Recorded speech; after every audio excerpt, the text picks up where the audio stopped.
to get a Mr. Salvatore Insinga. How you doing tonight? How you doing? Yes, my name is Salvatore Insinga. I am Italian. My mother was a princess. My father was a plumber from Brooklyn.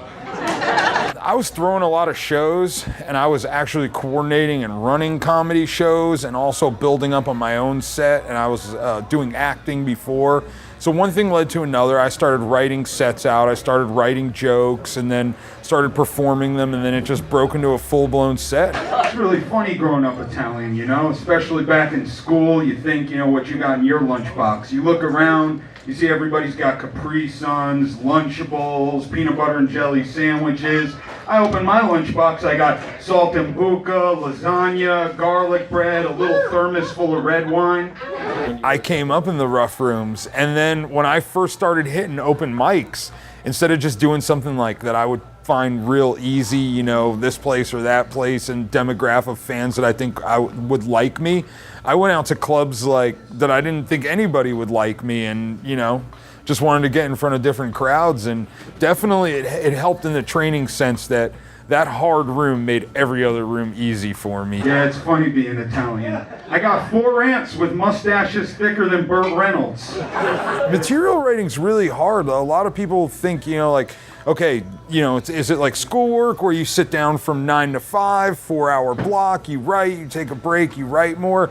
It never really happens like that with comedians. Throughout the day, I'm constantly thinking of funny jokes, and then I'm immediately forgetting the funny jokes. So once I started the system where I started writing down little tidbits, you know, when I'm sitting and I'm ready to actually create jokes, it's kind of, I look through and there's like 600 sticky notes with like one-liner jokes, and you piece it all together, and next thing you're on the stage and people are laughing. I don't get out anymore. I got a girlfriend now, so I'm at home doing the whole domesticated orangutan thing.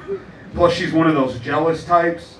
The type of chick that'll weigh your balls when you get in and make sure you didn't bust a nut with. Can I say balls here? Oh, well, I already did it. You know, a lot of comedians say, you know, you can't say fuck, you can't say shit, you use, you know, fuck's like our 66 Camaro SS, you know, you don't drive the thing to work every day. I say, fuck, I do donuts in it, come on. Plus, you can't be too careful nowadays dancing out at the club. All these chicks are wearing all this glitter. One dance with them, you got it everywhere, on your jeans, your pockets, your balls, everywhere. But there's only 2 types of people that should really be wearing glitter in the world: strippers and wizards. And you ain't neither one of them putting that stuff on your face. Comedy's fun, art is fun, and, you know, I want you to really have a good time. I'm a funny comedian. Like, you want to chit chat? Go ahead. You're missing the show. I don't really get offended by that. Hey, go ahead, take out your cell phone, text, play a game. I don't really care, you know? It's all comedy to me. It's funny. It's supposed to be funny. It's not supposed to be serious. People's feelings aren't supposed to be hurt. People aren't supposed to leave with that, you know, I'm so offended and I'm so, you know, put off by what that guy said. You know, it's all jokes. It's all in the moment, and it's taking a lot of tough situations and scenarios in life and just adding a comical light to them, and then, you know, let the world see it. What are these shows? Seriously. Cupcake wars, storage wars, shark wars, whale wars, people that buy junk, sell junk, hoard junk, restore junk, and then the Jersey Shore. The worst thing to happen to Italian people since Benito Mussolini. I mean, that show set us back 300 years. I've noticed that anybody can write a joke, right? And it is a good joke. You know, if people are laughing, you're laughing at it, it's a good joke. But sometimes you deliver it with slightly different verbiage and it becomes an excellent joke. Or you can deliver it with slightly different verbiage and it becomes a horrible joke. So it's the you know, repetitive action of delivering on stage and tweaking your jokes out. TV wasn't real like it wasn't back in my day. You know, we had informative shows. Look at Sesame Street, all right? Sesame Street got you ready for the real world. Follow me. Bert and Ernie. Couple of queers. Elmo and Grover, crackheads. Before all the business, before all the money and fame and how many tickets you're gonna sell out and who you know in this game, get funny.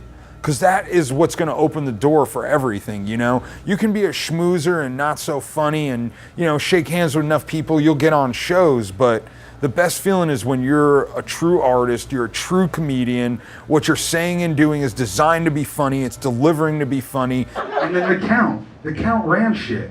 Standing out in the corner all night counting with all those gold chains on.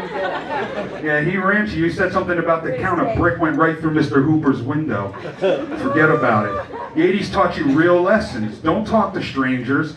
Don't smoke crack. You'll end up living in a trash can giving hand jobs to Cookie Monster before you catch AIDS and die. It gets tough because you gotta say goodbye to the family and go out and be out for a whole night and every night, and it's kind of like, to me, like once I got into comedy and I went on tour with the same people and I'm hearing the same sets and my set repeatedly, I started thinking to myself, is it like this in the circus?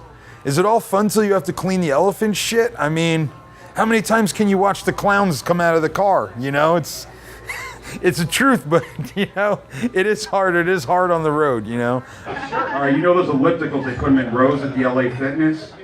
So I wait till a real hot girl's going on one, right? I get right behind her, so I'm watching her ass while I'm running, something to do. I don't have a fucking iPod. What do they want me to do? I need some entertainment. So anyway, I'm staring at it so long and running so hard, I look down. I got the biggest brajol in my pants. I mean, it's bad. I'm like, what am I gonna do? I try to run harder, thinking that's gonna get rid of it. That don't get rid of it. I gotta get back to the locker room. Everybody wants to get on TV. That's ultimate goal. I mean, not necessarily. Some people, their ultimate goal is touring, but for me, it's television, and I'm not too concerned with money. Money's money. People blow money. Money comes and goes. But what you're doing when you build a name for yourself, it's like eternal, man. You can live on forever. Look how many dead comedians there are now, and we don't stop talking about them. So I'm trying to go real incognito. I get almost back. I'm going down this hallway, and all of a sudden, a middle-aged class spin cycle of women comes out. So I don't know what to do. They're all coming at me head-on down this little corridor. So I turn to the side. And all of a sudden, my dick's like that little red thing on Wheel of Fortune that slows the wheel down.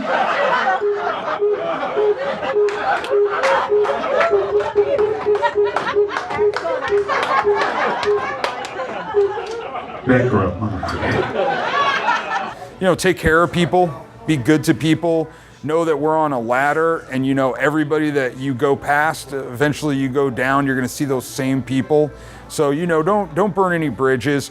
Understand that in the comedy industry, there's a lot of eclectic personalities, a lot of funny personalities, strong personalities. And if you're not open, mentally to deal with these personalities, you're gonna get run right out of the business. I love hanging out with black people. Black people are so real. It's my favorite people to hang out with, but I can't anymore. I really can't. Because black people can use lines that I can't, and I don't really like that. Hey girl, come here, let me holler at you. Hey girl, I'm gonna beat that pussy up. Beat that pussy up? I'd be lucky if I insulted it. Hey girl, let me put that ass to sleep. I'd be lucky if I made it take a nap, let alone daydream. Wow. Just people need to be friends, and if you really get to know people and you see how much everybody has to offer to the table, by the end, there's a lot of food on the table.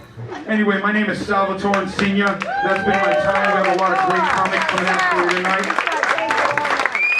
I'll work with anybody, Are there some assholes? Of course there's some assholes. Come on. But I like to break balls, and it's just the way it is. That's awesome. Hell yeah. Thank you, Mr. Nice Hoover. Job. Very, very nice. Yeah.